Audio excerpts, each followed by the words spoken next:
नमस्कार, राधे राधे, जय श्री कृष्णा। अंजू के नुस्खों में आपका स्वागत है। आज मैं आपको इस वीडियो में भीष्म पंचक कथा सुनाऊंगी, जो कार्तिक मास के इन 5 दिनों में कभी भी सुन सकते हैं।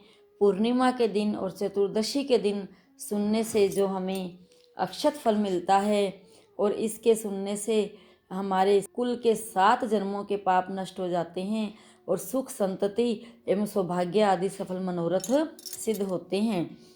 तो भीष्म पंचक कथा प्रारंभ। ओम नमो भगवते वासुदेवाय। ओम नमो भगवते वासुदेवाय।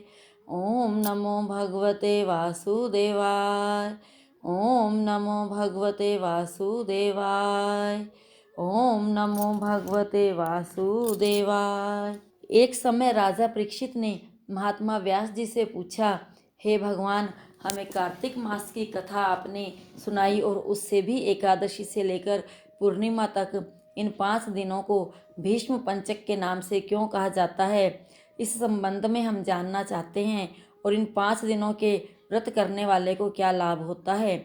महात्मा व्यास जी ने कहा, हे परीक्षित सुनो, कुछ समय पहले काशीपुरी में बहुत ही निर्धन सोमेश्वर नाम का ब्राह्मण रहता था। उसका शरीर बहुत ही कमजोर था, परंतु वह भगवान विष्णु का भगत था। कार्तिक मास में वह रोज गंगा स्नान करता और भगवान विष्णु का पूजन करता। पर एक दिन वह शरीर से पीड़ित हुए भी गंगा स्नान करने गया, पर उससे घाटों की सीढ़ियां उतरी नहीं जाती थी। किसी तरह वह उतरकर गंगा जी तक पहुंची गया और गंगा स्नान कर वहीं पर बैठकर संध्या उपासना करने लगा। वहीं पर वृद्ध ब्राह्मण के रूप में भगवान अपने भगत पर कृपा करने के लिए बैठे हुए थे। भगवान ने ब्राह्मण को बड़े कष्ट में देख करके पूछा, हे ब्राह्मण, तुम्हारी स्थिति तो स्नान करने की नहीं है, फिर भी तुम इस अवस्था में स्नान के लिए आए हो, कहो क्या चाहते हो? ऐसे वचन सुनकर वृद्ध ब्राह्मण ने कहा, हे भगवान, मैं बहुत गरीब ब्राह्मण हूँ, इसी से लोगों में अपमानित हूँ और तकलीफ पाता हूँ, इसी कारण मैं परेशान रहता हूँ। यदि आप कोई उपाय बता सकते हो तो मैं आपकी अपने ऊपर दया समझूंगा। ब्राह्मण के ऐसे वचन को सुनकर भगवान रूप ब्राह्मण ने कहा, हे ब्राह्मण सुनो, यह कार्तिक का महीना चल रहा है। इसमें शुक्ल पक्ष की एकादशी से लेकर पूर्णिमा तक जो ये 5 दिन है, इनको भीष्म पंचक के नाम से पुकारा जाता है। 5 दिनों में तुम गंगा के पुत्र महात्मा भीष्म को जल दान दो और गंध अक्षत पुष्प से उनका पूजन करो और भगवान विष्णु की पूजा तुलसी पुष्प आदि से करो। इससे तुम्हारा सब कष्ट दूर हो जाएगा और अंत में विष्णु लोक में निवास करोगे। हे ब्राह्मण, महाभारत की लड़ाई में जब महात्मा भीष्म सरसैया पर सोए हुए थे, उस वक्त अपने प्रिय अर्जुन को उन्होंने सब प्रकार का राजधर्म, व्यवहार धर्म, ज्ञान धर्म कहा था।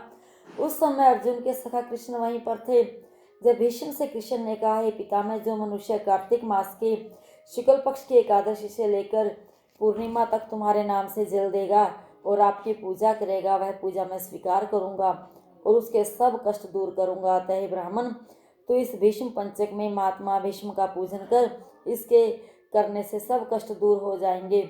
इसके बाद ब्राह्मण ने भीष्म पंचक का व्रत किया और सब सुखों को प्राप्त करता हुआ अंत में विष्णु लोक में गया।